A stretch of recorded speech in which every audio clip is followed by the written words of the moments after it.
What's going on, guys? Andrew Piluk Hockey here, and I am back with another video. And as you can see by the title, I'm going to be talking about the Edmonton Oilers and their struggles early on in the season, and we're going to talk about if their playoff hopes are slipping away, and it's only November, so this is not promising. I've seen a lot of articles about this, and I watch a lot of Oilers games. I've told you guys before, I get the chance at night most of the time to watch these Oilers games because, they're on pretty late. I'm not at school, I'm not at work, so I get a chance to watch them quite often, and, I'm a Leafs fan first, but I like watching Oilers games, to be real with you guys, and they become one of the teams that I've followed for a long time, and it sucks to see them, back to their losing ways after one really good season, and I personally think they could step it up, but we're going to go through what their issues have been so far this season. So, I've got my laptop here just as a reference for a couple statistics that I need to know, but as far as I know, the Oilers are 4-8-1 at the time I'm making this video, and they are technically the second worst team in the NHL at the time I am making this video, falling only, they're only in front of the Arizona Coyotes. Again, at the time I'm making this video, that's what the standings are like. So, what has been going on with this team? Why isn't Connor McDavid scoring 40 goals by now? I've seen so many things talking about Connor McDavid, and some of it is absolutely ridiculous. And I meant to be ridiculous when I said the 40 goals thing. You have to let him just play his game. He's going to get better. He has, like 13 or 14 points right now, early on in the season. He's going to continue to score goals and get points. Let him breathe a little bit. He is still one of the best players, if not the best player in the NHL. So, he is going to step it up. Again, I'm going to go back to the fact that I don't think their GM is the best. He's made some pretty risky moves. Not sure if I like all of them, and it looks like right now he's trying to make a couple more deals. Shirelli, not the biggest fan of you there.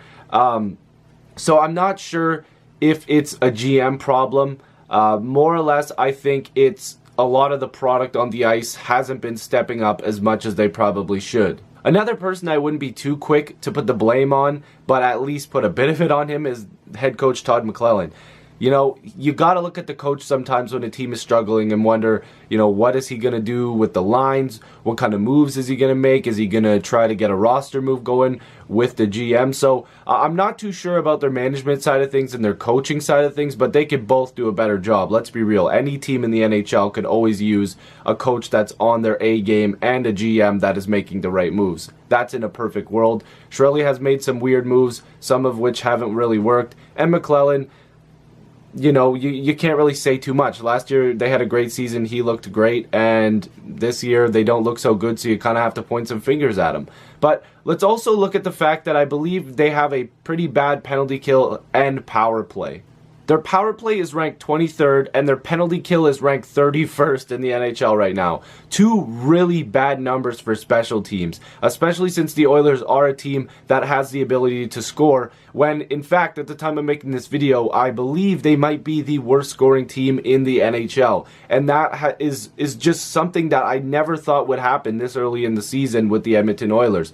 Knowing the fact that they have Draisaitl and McDavid, that alone can score you enough points to not be the lowest scoring team in the NHL. Their special teams should be better, and their penalty kill has a couple really good penalty killers that probably shouldn't have them so low in the league. And that's a coaching thing. They're going to have to switch that up, and obviously the players are not producing on the ice. So I believe at the time of making this, Leon Draisaitl has 9 points in 9 games. So you can't ask too much more from him, except for the fact that he could step up in, the absence of other players in their bottom 6. As well as the fact that Connor McDavid, I believe at the time of making this video, has 13 points. He could step it up. He's got 5 goals right now. But again, when you're that good, you're held up to a certain pedestal, and I think he's doing great, but Oilers fans may want him to put up a little bit more. Like I said, Jokinen, I believe he hasn't done much. Kajula, am I saying that right? He hasn't done very much as far as I know, and Cassian hasn't been that great either. They haven't been getting a ton of production from Clefbaum. I believe he's a minus player right now. You also have to look at, they've had a couple injuries. I believe Sekera, he's out for pretty much the whole year. I don't believe he's back. Talbot and Brossoit, both of them are struggling a little bit. Talbot can get better, and Brossoit is going to have to step it up as well, because when you're not getting good goaltending from your starter, the backup has to come in and do a decent job, and they both haven't been getting it done. So going back to statistics, I've got some numbers in front of me because I really wanted to present you guys with some of these numbers and not mess up any of them or forget, because there's quite a lot that I wanted to bring up. So first of all, Patty Maroon right now has 4 goals and 6 assists at the time of making this video. I'm going to say that a lot because a lot of people are going to be like, no he doesn't, he has 12 points.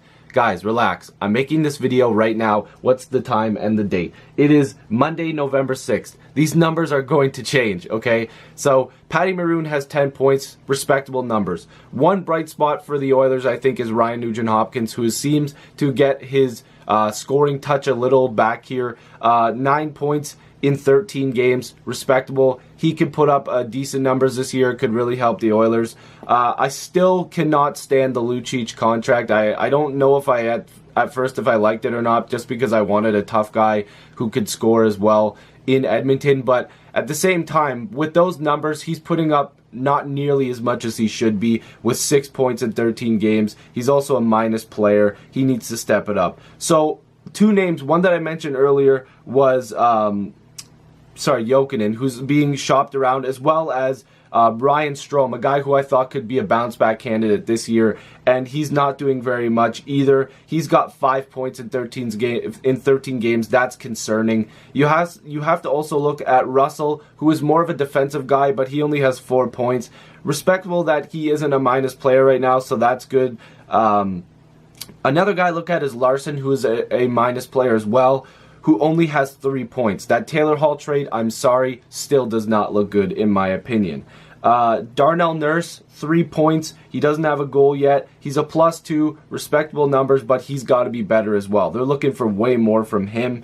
Slepyshev, 9 games. He has 1 point. Again, nothing to be, too crazy about, because let's be real here. Those aren't numbers that he should be putting up. The whole team should be putting up better numbers. Let's be real here. This team could be a lot better. They're one of the best teams in the NHL last season, and they're not doing it right now. And like I said, with Talbot, going back to him, his goals against average is .317. His save is .903. Those numbers are not good when you're a starting goaltender.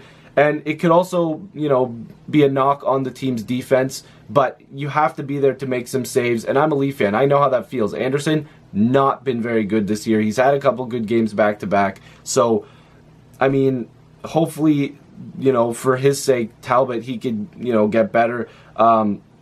Also, again, Yamamoto, am I saying that correct? I could be saying it incredibly wrong. Let me double check. So it's a good thing I checked, because Yamamoto just got sent back to junior. He's going back to the WHL. This is not a huge surprise, and that was something I was going to bring up. But he is going back to junior, so the Oilers obviously made that decision. I believe, Chris Kelly is working out with the Oilers, so he might step in. So what do you guys think? Oilers fans, hockey fans in general, what is going on with the Edmonton Oilers? What can they do to get better? For me, obviously, goaltending has to be better. You have to score more goals, but their special teams are really killing them at this point. To have pretty much the league worst penalty kill at this time, and one of the worst power plays in the league when you have guys like McDavid and Draisaitl and a guy like Lucic out front, Nugent-Hopkins, Maroon, they have enough guys that could score, and it's not happening. So, Oilers fans, let me know what you guys think. NHL fans, let me know what you think. If you're new, please subscribe to the channel. I'd love to have more hockey conversations with you. Yeah, go support other YouTubers. Again, just go watch other hockey channels. I'll see you guys in the next video. Let me know what videos you guys want to see in the comment section below. If you want to check out my other channel, Andrew Piluk Wrestling, make sure you go subscribe to that. It's in the suggested channels. I'll see you in the next video. Peace.